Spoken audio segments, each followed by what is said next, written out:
Jiang जाओ से breakup करके वहां से जा रही होती है तो जाओ उससे कहता है कि आई रियली लाइक यू, तुम ऐसा नहीं कर सकती। जियांग उसके पास आती है, कहती है कि तुमने हमेशा मुझे फोर्स किया कि मैं खुद को तुम्हारे काबिल बनाऊं, लेकिन कभी तुमने सोचा कि मुझे कैसा लगता होगा जब तुम्हारी मॉम मेरी इंसल्ट करती है। तुमने कभी भी एक बार भी मेरे लिए स्टैंड नहीं लिया और ना ही मेरे फीलिंग्स के बारे में सोचा, फिर भी तुम ये एक्सपेक्ट कर रहे हो कि मैं तुम्हारी मॉम के स्टैंडर्ड पर पूरी उतरूं। ये बोलकर वो वहां से चली जाती है। ब्रेकअप के बाद दोनों ही खुश नहीं। जियांग अपने रूम में बैठी होती है, तभी उसकी मॉम आती है और कहती है कि जाओ ये फ्रूट्स मिस लियो को देकर आओ। जियांग कहती है कि मैं नहीं जा रही, तो उसकी मॉम कहती है कि बुरी बात, उन्होंने हमें अपने बेसमेंट में जगह दी और वो भी सिर्फ 2000 यॉन में, तो हमें उनका थैंकफुल होना चाहिए। जियांग कहती है कि क्या हम कहीं और शिफ्ट नहीं हो सकते, अब मेरे कॉमिक सेंटर में जॉब भी लग जाएगी तो हमारे हालात भी अच्छे हो जाएंगे। उसकी मॉम कहती है कि बिल्कुल भी नहीं, तुम मुझे ये झूठे सपने मत दिखाओ, और हाँ, मैं और तुम्हारे डैड सेविंग कर रहे हैं तुम्हारे लिए, तो ऐसी कोई हरकत मत करना। जिस पर जियांग चुप हो जाती है। नेक्स्ट सीन में याओ याओ जाओ की मॉम के पास आती है और उनसे कहती है कि आपको पता है जियांग जाओ के साथ फ्लर्ट करी है आपको और उसे बेवकूफ बना रही है। ये सुन वो कहती हैं कि औकात मासियों वाले और सपने देखे महारानियों वाले, इसे तो अभी मैं सबक सिखाती हूँ। जियांग अपने डैड के साथ घर आ रही है तो जाओ की मॉम उससे कहती है कि तुम्हारी मॉम बिजी है, इसलिए तुम गेस्ट के लिए चाय बना दो।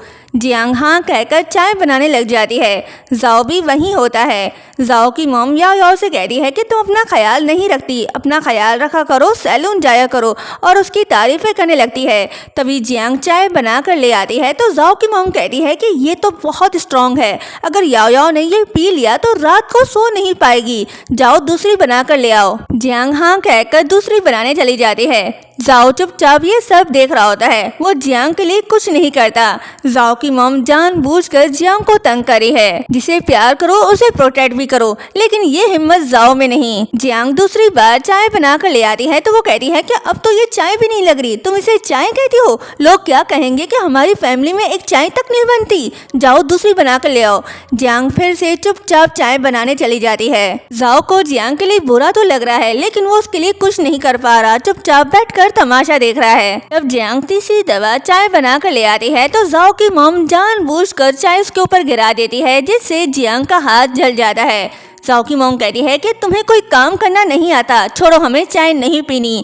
जियांग जाओ की तरफ देखती है जो अपनी नजरें उससे चुरा रहा होता है, क्योंकि उसमें प्यार करने की तो हिम्मत है, लेकिन अपनी मॉम के अगेंस्ट होने की हिम्मत नहीं। जियांग वहां से जा रही होती है, तभी उसके डैड वहां आते हैं। जाओ की मॉम उनसे कहती है कि हमें मॉल लेकर चलो, कुछ सामान लेना है। जियांग के डैड जाने से मना करते हैं तो वो शॉक्ड होती है, कहती है कि क्यों, तुम मेरे ऑर्डर मानने से मना कर रहे हो, लगता है तुम अपने जॉब से हाथ धोना चाहते हो। तो जियांग के डैड कहते हैं कि मैं अपनी जॉब खुद छोड़ा हूँ, और कार के कीज रखकर जियांग से कहते हैं कि सामान पैक करो बेटा, हम शिफ्ट हो रहे हैं यहाँ से, और जियांग को लेकर वहाँ से चले जाते हैं। जियांग के डैड ने ये सब कुछ अपनी बेटी के लिए किया, क्योंकि जाओ के मॉम ने जो जियांग के साथ किया वो सब कुछ ये देख चुके थे। जाओ की मॉम उससे कहती है कि देख लिया तुमने कैसे गए हैं मेरी इंसल्ट करके, और तुम इसके पीछे पड़े हो। तो जाओ कहता है कि हमारा ब्रेकअप हो गया है।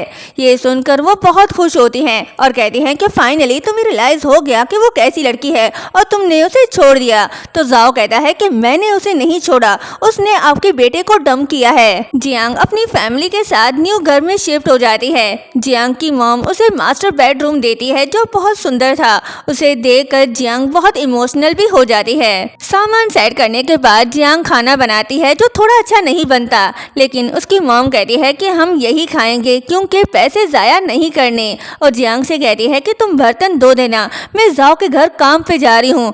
जियांग कहती है कि आप अब भी वहाँ जाएंगी? वो कहती हैं कि हाँ जाना तो पड़ेगा, अगर गई नहीं तो पैसे कहाँ से आएंगे, और वहाँ से चली जाती है। दूसरी तरफ चैन ही स्विमिंग कर रहा होता है, ये बहुत खुश है। ट्रेनर उसे पूछता है कि आज कुछ खास है क्या, तुमने अपने सारे पुराने रिकॉर्ड तोड़ दिए हैं। तो वो कहता है कि हाँ मैं बहुत खुश हूँ, क्योंकि आज उस लड़की का ब्रेकअप हो गया है जिसको मैं बहुत ज्यादा पसंद करता हूँ। ब्रेकअप के बाद से जाओ कुछ भी ठीक से नहीं खा रहा। ये देख उसकी मॉम परेशान होती है। जाओ जाओ जियांग को मैसेज करता है कि कल मेरा बर्थडे है, क्या तुम्हें याद है। वो उसे मैसेज सेंड कर देता है, लेकिन जियांग उसे कोई जवाब नहीं देती। मॉम उसे पूछती है कि तुम्हें क्या हो गया है, तुम ठीक से कुछ खा भी नहीं रहे। जाओ ने कोई जवाब नहीं देता। जियांग की मॉम खुश होती है और कहती है कि अच्छा हुआ, ये यही डिजर्व करता है। दूसरी तरफ याओ याओ अपनी मॉम को बता रही होती है कि एक्चुअली वो अभी जो जॉब करी है वो उसे मिली ही नहीं थी, बल्कि जियांग को मिली थी। लेकिन जब उसने डैड का बिजनेस कार्ड दिखाया तो जॉब उसे दे दी गई। ये सारी बातें चैन ही सुन लेता है। वो अपने डैड के पास जाता है और कहता है कि आप अपनी कंपनी के किसी वर्कर की जॉब मुझे दे दें। तो उसके डैड गुस्से से कहते हैं कि तुम जानते हो मैंने कितनी बार कहा है कि मुझे ये पसंद नहीं, मैंने कभी भी अपने नाम का यूज करने नहीं दिया तुम लोगों को, तो तुम ये कैसे कह सकते हो। तो चैनी उन्हें बताता है कि लेकिन याओ याओ ने तो ऐसा किया और उसकी वजह से जो कैंडिडेट इस जॉब के लिए बेस्ट थी उसको जॉब नहीं मिली। ये सुन डैड गुस्से से अपा हो बैठते हैं और माँ बेटी के पास जाकर गुस्से से बातें सुनाने लगते हैं और कहते हैं कि आज के बाद तुम लोगों ने मेरा नाम यूज किया तो अच्छा नहीं होगा। चैनी उनकी इंसल्ट को एंजॉय कर रहा होता है। नेक्स्ट डे जियांग क्लास में केक लेकर आती है, जिसे देखकर टैंग टैंग कहती है कि तुम ये केक जरूर जाओ के लिए लेकर आई होगी, क्योंकि आज उसका बर्थडे है ना। तो जाओ भी खुश हो जाता है और उसके पास जाने लगता है, लेकिन जियांग केक लेकर अपने सीट पर चली जाती है और कहती है कि मैं तो ये अपने लिए लेकर आई हूँ, क्योंकि मेरी ड्रीम्स का रीबर्थ हुआ है, और केक को कट करने लग जाती है। तभी वहाँ चैनी आता है और उसे कहता है कि मैं तुमसे सॉरी कहना चाहता हूँ। जियांग पूछती है क्यों। तो चैनी उसे बताता है कि तुम्हारी जॉब इसलिए कैंसिल हुई क्योंकि मेरे डैड का नाम यूज किया याओ याओ ने।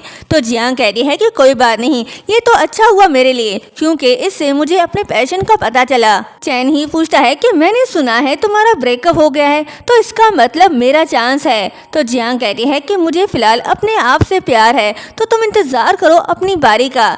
चैन ही खुश हो रहा होता है। फिर तीनों खुशी खुशी केक खाने लगते हैं।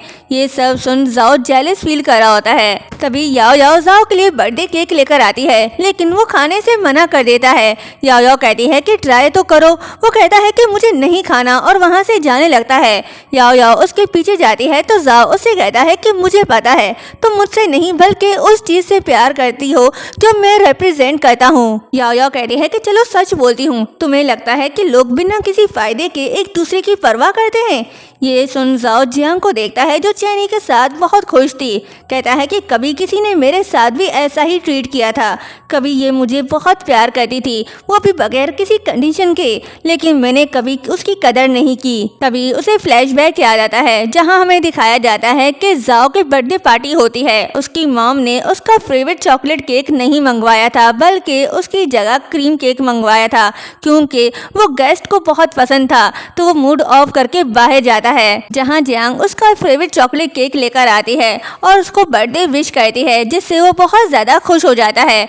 जियांग बचपन से इसकी पसंद नापसंद का ख्याल रखती आ रही थी, लेकिन इसने कभी उसकी पसंद के बारे में नहीं सोचा, वो क्या चाहती है, उसे क्या पसंद है। तो इसकी बहुत बड़ी गलती थी, जिस वजह से आज जियांग इसकी नहीं रही। अब देखना ये होगा कि क्या second male list first male lead बन पाता है या नहीं, या जियांग गलती करके जाओ के पास फिर से चली जाएगी। आप सबको क्या लगता है कमेंट करके जरूर बताएं। चैनल को सब्सक्राइब और वीडियो को लाइक शेयर करना मत भूलिएगा। Thank you so much.